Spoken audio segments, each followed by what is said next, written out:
Selamat siang. Welcome back to another Bali COVID-19 update, and this is November 17th, I think, 2021, and my name is Bruce. And there's a lot, as usual. It seems that every uploading date, there are so many news stories that are both interesting and important to talk about. I have to pick and choose, and so I picked and chosen some of the ones I think are the most important, and we'll talk about those. But first, a couple of technical issues. The weather is terrible. This is the 6th day in a row that it's rained in Singaraja, and as usual, when the seasons change, I get sick, and so my throat today, and I have a bit of a fever. No, I don't have COVID-19. So if my voice kind of goes in and out, well, sorry about that. And secondly, I noticed when I was editing video last night that the focus kind of comes in and out sometimes on this, and I'm not sure why that is. I'm outside. Maybe it was because of the wind yesterday blowing my shirt up, and so that's what the camera was catching. I'm not sure. I went through the settings last night and checked all of them, so we'll see what happens today. Anyway, I'm getting a new camera, well, whenever it shows up in Indonesia, which I hope will be soon. This is a great camera, by the way, but the focus has had some problems recently. I'm not sure what that is. Okay, so PPKM has been extended. Java Bali community activity restrictions extended till November 29th. The coordinating minister for maritime affairs and investment, Pak Luhut, made this announcement yesterday. He reminded the public to be vigilant, saying the number of cases in several districts and cities in the region have increased in the past week. According to Pak Luhut's report, 29% of districts and cities have recorded a rise in number of cases in the Java Bali area. And it doesn't say specifically where. And 34% of districts and cities in the region have reported an increased number of cases over the last week. Pak Luhut said what everybody has been saying recently, and this has been going on now for what? I don't know, almost a month, talking about the holiday season coming up. Pak Luhut said we have to be cautious, especially with the Christmas and New Year holidays approaching. And why is that? Because mobility is up. People are going to be on the move. And Pak Luhut pointed out that mobility is up this year. It started to rise significantly.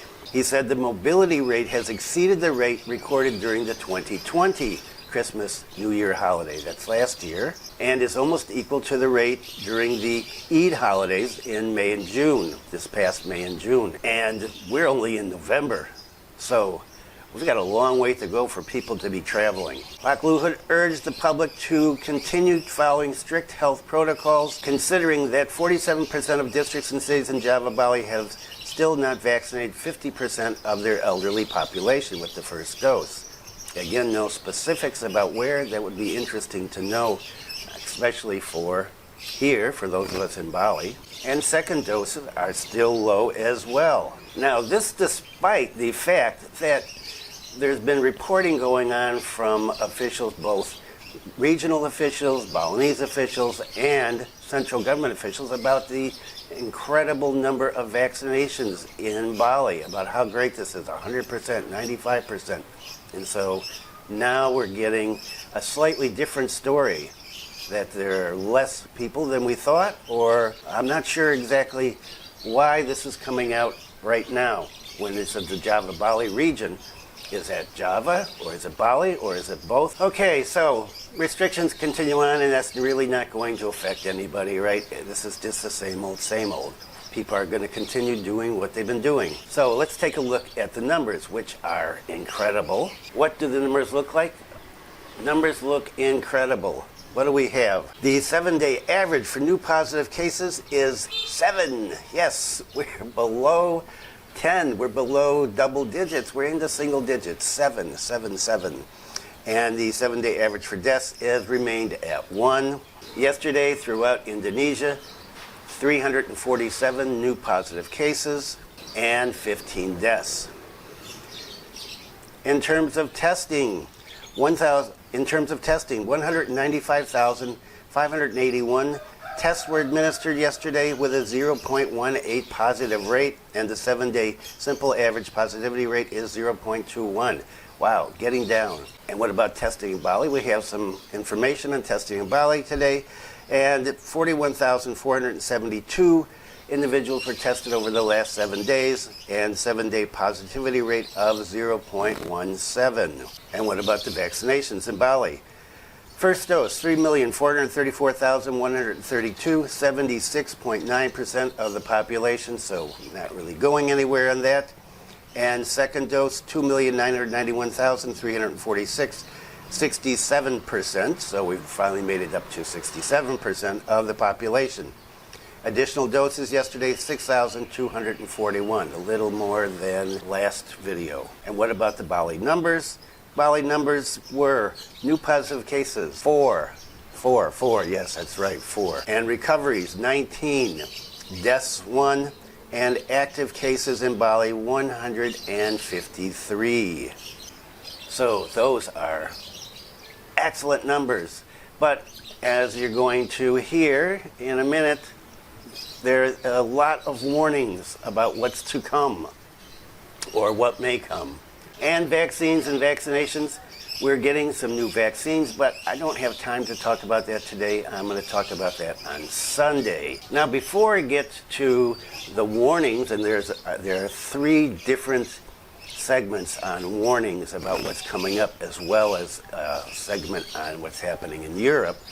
This is interesting because this is, well, first time I've heard from the Indonesian vice president. I don't remember having seen any statements coming out from him. And second, because it kind of gives you an idea of what's going on. Because if you take a look at it, Bali's been open for a month now, right? And there's nobody coming in. There's no planes and no hotel bookings. And we're going to have a segment on that a little later. So why doesn't the government seem overly concerned? Well, this may give us an idea. Saving people from COVID wave, more important than tourism, VP. So according to Indonesian Vice President, saving the Indonesian people from a potential third COVID wave is more important than amassing state income from foreign tourist visits. The Vice President said, we do need foreign tourists. However, it's more important to save the nation from the possible entry of new COVID variants that could trigger a third wave of infections.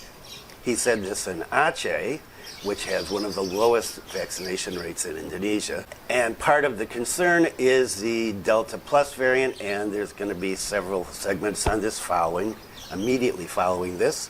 The Vice President appealed to the public to comply with health protocols and get vaccinated to anticipate virus transmission during the coming holiday season. He said the first thing is vaccinations, and the second is the implementation of health protocols, and the third is the utilization of the Peduli Lindungi app in all public places, such as tourist attractions, shopping areas, and in the school environment.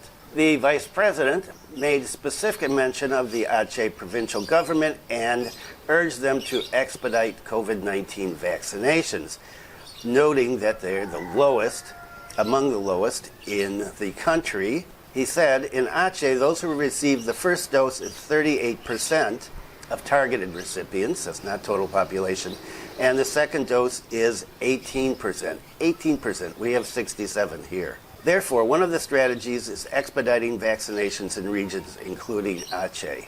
Okay, and so I've talked before about how there's a difference in the vaccination rates, and those islands that are outside of Java, Bali, which are sometimes referred to as the outer islands, and well, when I lived in Papua and in Sumbawa, people didn't really appreciate being called the outer islands. It kind of makes them seem less important than people living in Java or Bali. So the Vice President gives us an idea of what's going on. So it seems that the government is, at this point, focusing on health rather than bringing those tourists in. And we're going to talk about that shortly. So our numbers are great, but warning. And so 2 stories today, warning about the new Delta Plus. Well, it's not new, it's been around for a little while, but it's been seen in Malaysia and Singapore, and it is a subtype of the highly infectious Delta, which has caused havoc around the world. The Delta Plus also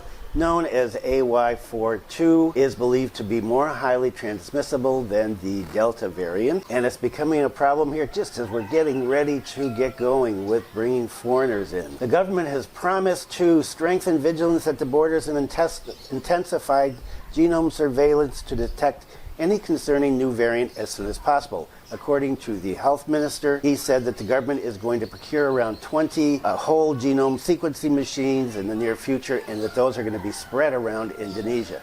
They are not going to be just restricted to Java like they have been now, where you have to send test results in to Java, Jakarta, and then wait for the results. They're going to be put in different university hospitals around the country. In regards to tightening border controls, Pak Budi said that the immigration authorities are working together with the Indonesian military, TNI, and the National Police to tighten border controls. According to a spokesperson from the Law and Human Rights Ministry, the immigration officers have been ordered to ensure strict health protocol enforcement at border checkpoints because, he said, we need to be extra on guard considering that there are a lot of Indonesian migrant workers in Malaysia who may be returning home. Previously, the first cases of Delta virus variant came from migrant workers who were returning from abroad, he said. So we've got the quarantine down to 3 days, and the Bali governor wanted it down to 1 day.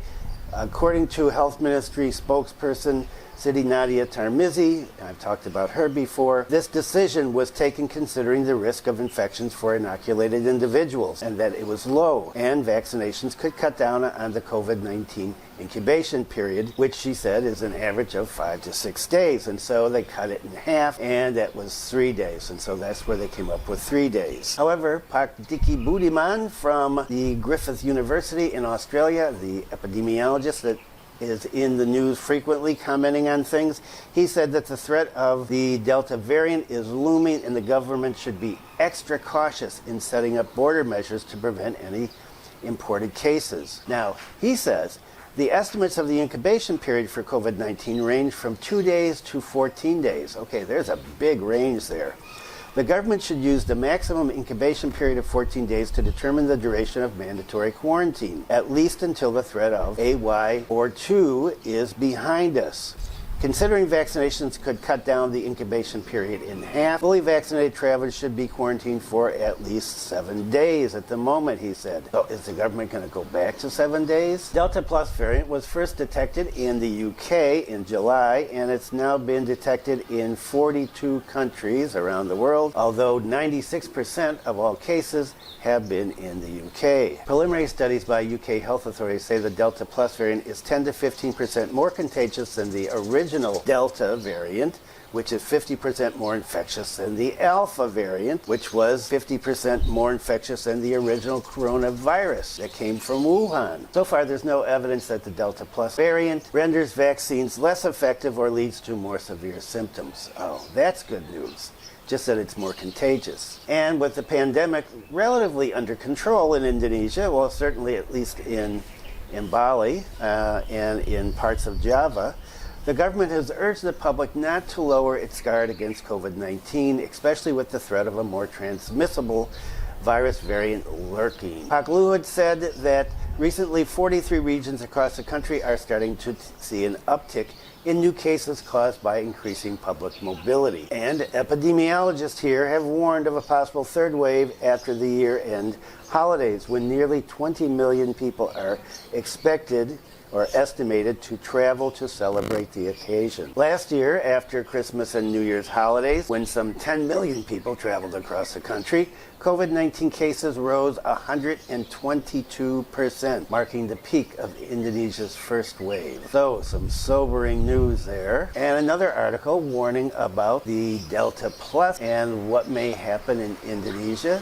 And this time, epidemiologist from our university here, Unud in Denpasar. And another warning, this time from a Denpasar virologist. Unud virologist asked to be aware of the third wave in the Delta Plus variant.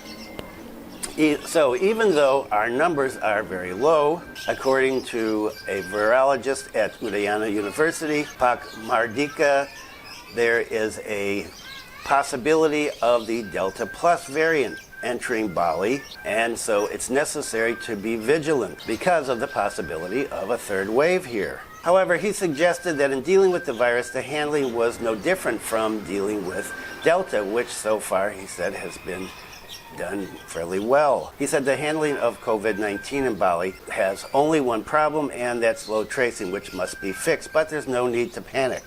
The outbreak control system is improved, he said. And Bali's COVID-19 Secretary, Imade Rentan, I've mentioned him many times, said that in preventing the virus, it's necessary to adhere to health protocols and get vaccinated. He said, stay obedient to the protest and vaccines. And here is another numbers thing. As it is known, the COVID-19 vaccination in Bali is going well. In fact, the best in Indonesia, where the second dose has reached 87%. Okay, wow, numbers just get thrown around here. So, the numbers that I take are the numbers that Jackie Pomeroy pulls off the official documents from the government, not from what is said in press releases. Because you go crazy, like, listen, it's 100%, 90%, 87%, blah, blah, blah, blah, blah. So there's already been several segments on the Delta Plus variant, and the Delta Plus variant originating in the UK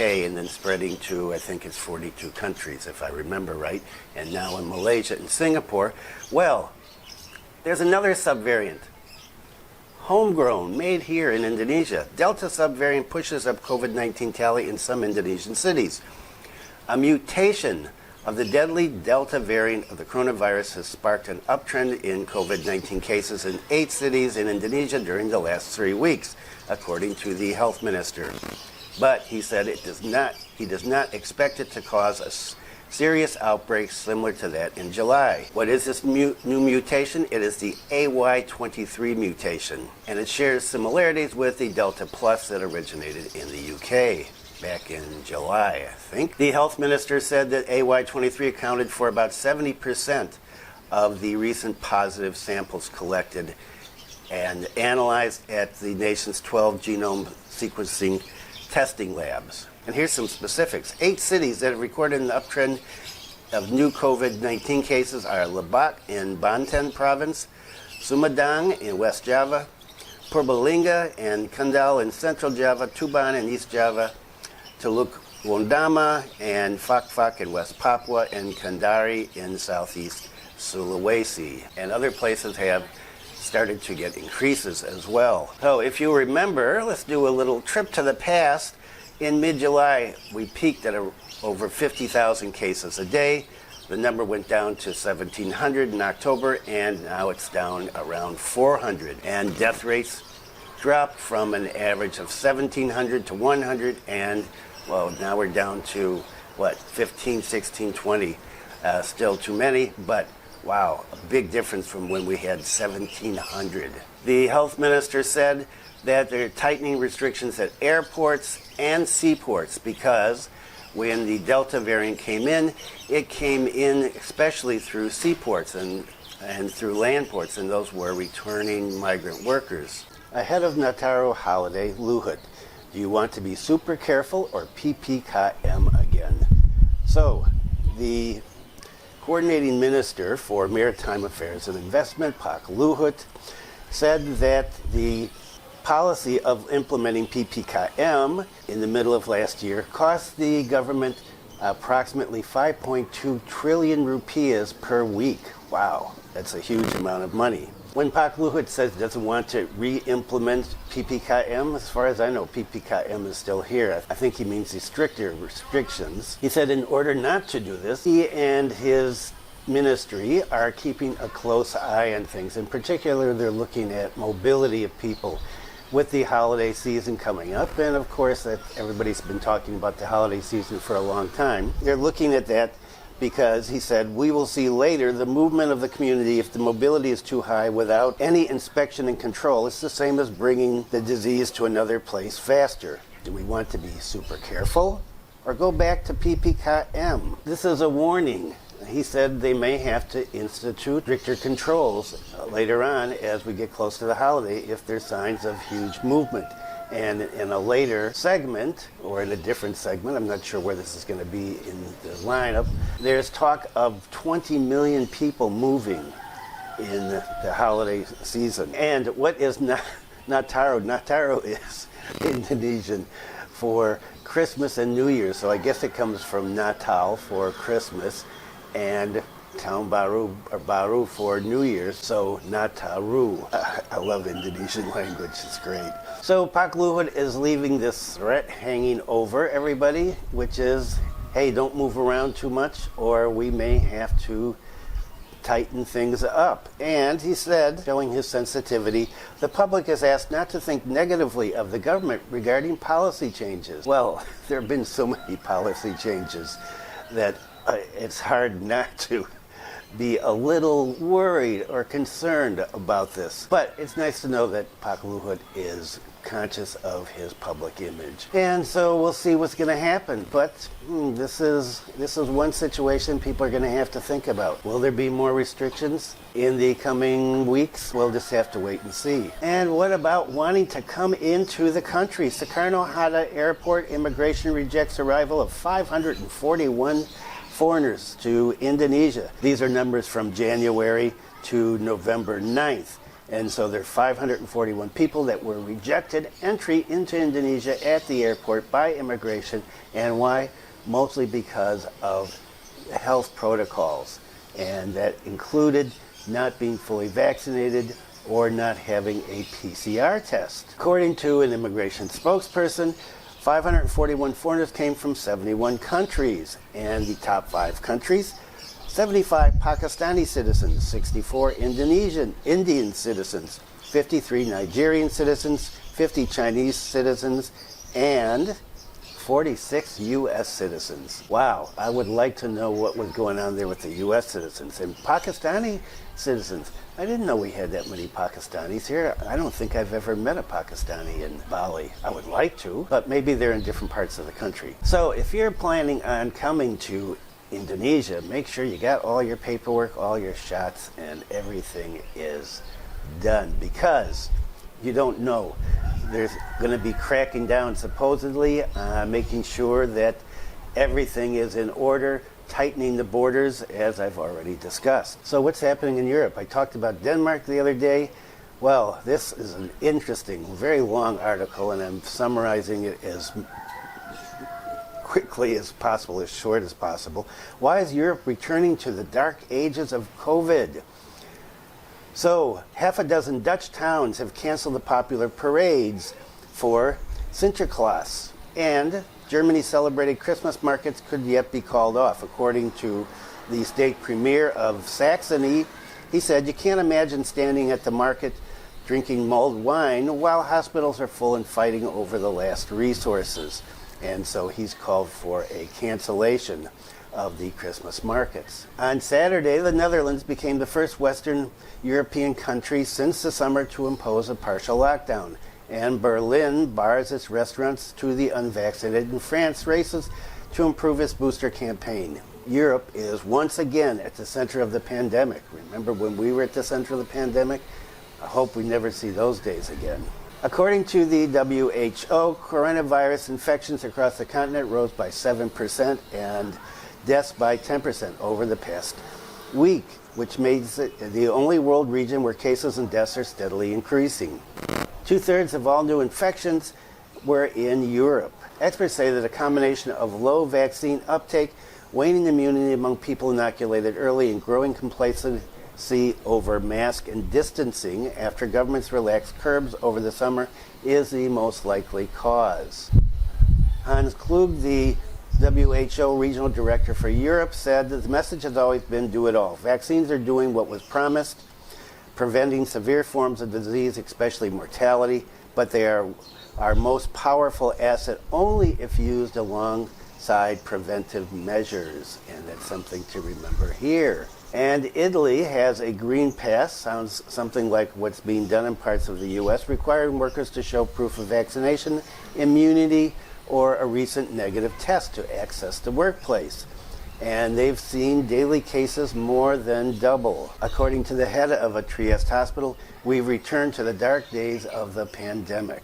90% of recent admissions to the hospital there were unvaccinated. But the Netherlands, France, and Germany, where vaccine coverage is relatively high, have also begun experiencing a surge in infections, showing the challenge for governments with relatively high acceptance rates. The Netherlands has 73% of its population fully vaccinated, but they have a 3-week partial lockdown now, which is closing bars, restaurants, and essential shops from 8 p.m., shutting non-essential stores and services from 6 p.m., and limiting home gatherings to 4 guests. So, back to the bad old days, as the headline for the article said. In France, nearly 69% of the population is fully vaccinated.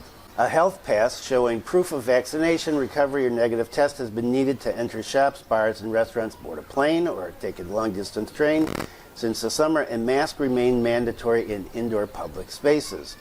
But new cases have been rising in double-digit percentage every week for a month. According to France's health minister, what we are experiencing in France clearly looks like the beginning of a 5th wave. So we think about what's happening in Europe with the 2 segments that I did earlier on warnings for Indonesia, and we really need to be vigilant. We do not want to go back to where we were before. According to the French president, from December 1st, over 65s and people in at-risk groups who had not had a 3rd shot would no longer be entitled to a health pass. And at the same time, the booster program would be expanded to over 50s. Austria has imposed a lockdown for unvaccinated people in its 2 hardest hit regions this week and could move forward with similar measures nationwide. And so this is happening around Europe, unfortunately. And in Central and Eastern Europe, poverty, poor health, education, and misinformation have combined with an entrenched mistrust in government and state institutions to produce Europe's lowest levels of vaccine take-up. As a result, 9 Central and Eastern European countries currently feature in the EU's highest 10 coronavirus daily death rates. Romania and Bulgaria have the bloc's highest daily fatality rates at around 22 per million, more than 30 times the rates in France, Spain, and Portugal. In Romania, only 34.5% of the population has received full doses, and in Bulgaria, 23.04%. According to Hans Klug from the WHO, authorities must accelerate vaccine rollouts, including booster shots for at-risk groups and doses for teens. Most people hospitalized and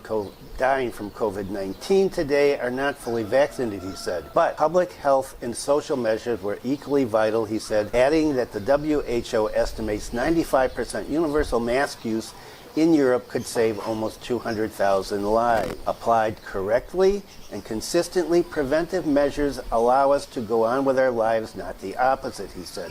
Preventive measures do not deprive people of their freedom. They ensure it. Something we need to remember here as well. As I mentioned in the last video, people are starting to get lax. Now, when I say people are starting to get lax, I don't mean 50% of the population are wandering around maskless. Here in Singaraja, I'm not a person to put numbers on things, percentages that I don't know. I just hate that when people say, oh, 95%. How do you know that? I don't know. Or everybody does it. How do you know? I don't know. I'm just saying that. Well, I'm not going to say that. But walking down the street yesterday, most people, the overwhelming majority, were wearing masks. Are there less people wearing masks than there were 3 months ago? Definitely yes. Are people wearing masks? Are more people wearing masks incorrectly? Yes. But people are still wearing masks. The overwhelming majority of people are still wearing masks. And what's going on around the neighborhood, around Southeast Asia? Singapore reports 1,723 new COVID cases and 10 deaths. Weekly growth rate at 0.97, so they're below 1. So there were 1,723 new cases on Sunday, which was down from the previous day where there was about 2,300. And the growth rate dropped down to 0.97 from 0.98. Of the 10 people that died, they were between the ages of 60 and 98 and had pre-existing conditions. The total number of deaths in Singapore now 586. And of the new infections, 1,651 cases were in the community, 66 were migrant workers, and 6 imported cases. And this is what we've seen so far in Thailand as tourists come in, that we're not getting many imported cases. the new cases are people on the ground, on site. So Singapore is still getting a lot of cases, but they've got travel arrangements going on already. And what about VTLs? Well, here's some good news for those of us in Indonesia. Singapore to launch vaccinated travel lanes with India, Indonesia, and Saudi Arabia. So this is going to start on November 29th for people from Indonesia. There will be a VTL for us. I'm not going to go through the information about Qatar, Saudi Arabia, and the UAE. The VTL with Indonesia is going to be unilateral. That is, Singapore will allow people from Indonesia to come in, but Indonesia is not allowing Singapore yet. Singapore is not on the list of 19 countries, but that is under negotiations right now. And, well, I'm going to do a story on that on Sunday. According to the Singapore Transport Minister, Indonesia remains closed to general travel but has started to open its borders. Since October 14th, Indonesia has unilaterally reopened its borders to allow visitors from 19 countries. We hope that Indonesia will likewise soon reopen its borders to travelers from Singapore. So on the 29th, there will be 2 daily designated services between Singapore and Jakarta. Yes, not going to Bali, right? Because Singapore is not on that list. The flights will be progressively increased to 4. Applications for short-term visitors and long-term pass holders will start on November 22nd. People from here can apply for, if you just want to do a vacation, short-term, and you can get into Singapore and have a fun vacation. But when you come back, you're still going to have to do the 3-day quarantine in Jakarta. Sorry, so that's kind of a bummer. What else is happening around Southeast Asia? Cambodia to end quarantine for COVID-19 vaccinated travelers. So I mentioned that already, but it has started. According to the Cambodian Prime Minister Hun Sen, Cambodia would stop requiring quarantine for travelers who've been vaccinated starting on Monday. So that was 2 days ago. So this should already be in effect, and it'll be interesting to see what's happening there. According to the Prime Minister, after seeing that people have 2 doses and negative COVID tests, they will be allowed to travel all over the Kingdom of Cambodia. So there's a reason to go to Cambodia. So we've got Cambodia and Thailand with no restrictions. And for unvaccinated travelers, you can come to Cambodia as well, but you will have to quarantine for 14 days. Hun Sen said vaccinated foreigners and Cambodian citizens will be allowed to leave the country starting Monday. He said there were a lot of people that wanted to go travel around the world, but they were afraid that they would have to undergo quarantine when they came back, and he said that's no longer the case now. And according to this article, Cambodia has vaccinated nearly 90% of its more than 18 million people, one of Asia's highest inoculation rates. And I don't know what those numbers are based on. Are they based on the target? Are they based on the total population? But 90% is pretty impressive anyway. So another competitor in the search for the tourism dollars. So we've got Cambodia and Thailand. And one more country in Asia opening up. India opens borders to vaccinated foreign tourists. Wow. So India has opened its borders to fully vaccinated tourists coming to India on commercial flights. Previously, it opened up to charter flights, but now commercial flights. And this is the first time in almost 2 years. Tourists entering India have to be fully vaccinated. They've got to test negative for the virus, take a PCR test 72 hours of their flight, and follow all COVID-19 protocols. Travelers from countries that have mutual agreements with India on the recognition of vaccine certificates, including the US, the UK, and multiple European nations, can leave the airport without undergoing a COVID-19 test. However, they need to monitor their health for 14 days after arrival. Monitoring means they can do it, I guess, wherever. Travelers who are only partially vaccinated or not vaccinated will have to submit a sample for a COVID-19 test at the airport. They will then be allowed to leave the airport and are required to quarantine at home for a week. On the 8th day, they will be required to take another test. And if it's negative, continue to monitor their health for another week. Here is another country to compete with Indonesia. So we have Cambodia, we've got Singapore, we have Thailand. Which ones am I missing? Malaysia. So a lot happening here. Unfortunately, another fire in Bali, this time not a yoga studio, but a popular restaurant, and apparently it's a restaurant that serves fine dining, according to the Bali Sun article, and according to this article, culinary attractions, which are popular with both local and foreign tourists. So the Karma Beach Bali restaurant burned to the ground on Sunday. To the ground, you can see in the photo. There's nothing left. Fortunately, no one was injured again, and well, maybe because it started at 12:30 at night, and so everybody was going home.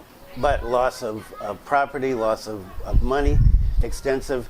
At the time of this article, it was not known exactly how much the losses are estimated at, but they're going to be pretty high. A spokesperson from the police explained that the fire seemed difficult to extinguish due to obstacles on the ground in the form of non-existent road access to the location and building materials that could easily burn up. So this is just like the yoga studio, using natural materials. You know, it's great, but when a fire comes, boy, they're just gone. What was the cause of the fire? Well, unknown at the time of this article, but it is suspected to be a short circuit again. And so more on short circuits in Indonesian buildings. Hopefully next time I make a video, there won't be any fires to report. What about the mythical, legendary 20,000 tourists that have been talked about so much? Well, here's an article. Deputy Governor reveals 20,000 tourists canceled to Bali due to direct flight constraints to e-visa quota. Okay, so now we know where they are. They canceled. So, as I've said before in other segments, we've been open for over a month now, and we have zero. Nobody's here. Well, other than B211 people and returning Kitas and Kita people. And the deputy governor addressed this issue. He said he's asking the central government to evaluate various policies that seem to hinder the arrival of foreign tourists in Bali. He mentioned the development of competitors outside of Bali and how they are moving forward while Bali is, well, staying still. According to him, these competitors have an advantage because they have a zero quarantine policy to enter the country. And the deputy governor specifically mentioned Cambodia, and there's a segment on Cambodia here. He said, I see that our newest competitor, Cambodia, has even implemented zero quarantine. Many countries do, including Singapore. As a result, he said, as many as 20,000 potential tourists to Bali decided to cancel their visit. So those 20,000 people canceled. That's where they went. He said, what the governor has conveyed to me, there are data. Actually, in November, there are many who will come to Bali. Even 20,000 passengers from big flights can't be realized because one of them is long-distance flights must be direct, can't get passengers on the road. In other words, they can't pick passengers up in other cities. You can't go from, say, Osaka to Singapore, pick some folks up in Singapore, and then go on to Bali. You've got to go direct Osaka to Denpasar. Another problem, the deputy governor said, was the existence of a very limited e-visa quota. I didn't even know there was a limited e-visa quota. Thus, he said, many foreign tourists are prevented from coming to Bali. The e-visa quota, he said, is 1,500 per day. So the deputy governor said, well, what many people have been saying, including me, there's just a lot of obstacles coming here. So he mentions having to use a sponsor, having to go through the complicated process of getting a visa. And he said, well, if it's more difficult to come to Bali than it is to go to another country, tourists are going to go to another country. But the deputy governor ended his remarks saying that Bali is ready to receive people, especially during the end of the year holidays. He said, well, if we are in Bali, it is possible that our industry and society are really ready. Even according to WHO, it is good. Then the industry is already good, meaning certificates and all kinds of things using Peduli Lindungi. Our vaccine's almost 100%. So here's 100%. And then Pak Luhut said there's places where vaccinations are low. Okay, so keeping track of these numbers and who said what, this has been a continuing problem. Time for a wrap-up. This has been a long one. Okay, so what have we got? Well, the PPKM has been extended for another 2 weeks. That's really not going to affect anybody. There's been no new restrictions announced, and so life is going to go on as usual. There are a lot of warnings about a possible third wave coming up due to mobility and there's some hints from the government that they could impose strict regulations on travel sometime in the near future. We're getting some conflicting numbers here. It seems that there are new cases developing in certain areas within Java and Bali and outside of the Java-Bali region that could be related to the, well, there's several different variants now, right? There's the Delta Plus, and then there's the one that we have, I don't know, what do we call it, the Delta Plus / Indonesia. They don't seem to be any more severe than the Delta variant, but more transmissible. So we could see a spike in cases because of that. And numbers look like they're going to be high. So according to one of the segments, we've already beaten last year's holiday period, and we're up at Eid al-Fitr, which is one of the largest mass movements in the world. And a lot of countries now in the region in Asia opening up, even while in Europe they're beginning to lock down again. Is that a warning for us? Did we need to be prepared for this? A lot of the experts in Indonesia are saying we need to be prepared. And there are some questions about should we increase the quarantine, even while in Bali, officials want to decrease it, bring it down to 1 day. Some people, like Pak Budiman, want to increase it to 7 days. And so how is that going to go, and who's in charge? And generally, I think we know from past practice, it's the central government that's in charge when it comes down to it. And an interesting segment with the vice president who said we're going to prioritize health over money. Well, I think that that's admirable, and it's nice to see somebody come out and actually say something like, here, this is our plan. But is it? So the vice president hasn't really said much before, and now he's coming out and saying that. Is he saying this on orders of the president, or is this just something he's come up with, like many ministers and government officials making comments about this, not necessarily coordinating? Who knows? Who knows what's happening? No specific Bali news today other than, well, the fire.